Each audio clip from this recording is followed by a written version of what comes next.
Hi friends, అందరికీ నమస్కారం అండి. Welcome back to Chaitra's Kitchen and Blogs. అందరూ ఎలా ఉన్నారండి? మేమైతే చాలా బాగున్నాం.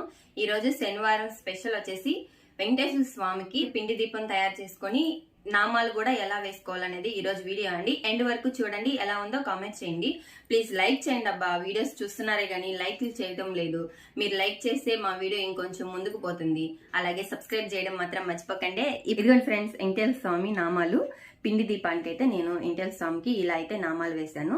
మనం శనివారం రోజు వెంకటేశ్వర స్వామికి పిండి దీపారాధన అయితే చేసుకోవచ్చు. ఇలాగా నేను 2 దీపాల కోసం అని చెప్పేసి ఈ కప్పు నిండా అయితే బియ్యం తీసుకొని ఒక 2-3 సార్లు అయితే కడిగేశాను.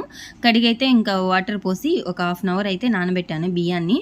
ఇంక ఈ నీళ్ళన్నీ వంచేసి మిక్సీ గిన్నె తీసుకునేసి నీళ్ళు లేకుండా ఈ బియ్యం అయితే మిక్సీ గిన్నెలో అయితే వేస్తున్నాను. ఇంకా మిక్సీకి అయితే వేస్తున్నాను. మనం ఇలా మిక్సీకి వేసుకున్న తర్వాత కొంచెం పిండి పిండిగా వస్తుంది. ఇలా మనకు ముద్దకు రాదు కాబట్టి కొద్దిగా వాటర్ పోసుకొని మళ్ళీ ఒకసారి అయితే మిక్సీకి వేసేసుకోవాలి. చూడండి, ఇప్పుడు ముద్దలాగా వచ్చేసింది కదా. మరి నీళ్ళు అయితే ఎక్కువ పోసుకోకూడదు. ఎక్కువ పోసామంటే పిండి అయిపోతుంది. అప్పుడు ఇలా ముద్దగా రాదు.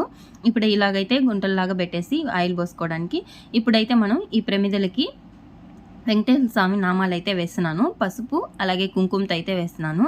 ఇలా పసుపుతో ఇలా పెట్టేసి ఇప్పుడు మనం కుంకుమతో ఇలా మధ్యలో నామం పెట్టేసుకుంటే వెంకటేశ్వర స్వామి పిండి దీపాలకి నామాలు అయితే రెడీ అయిపోయాయండి.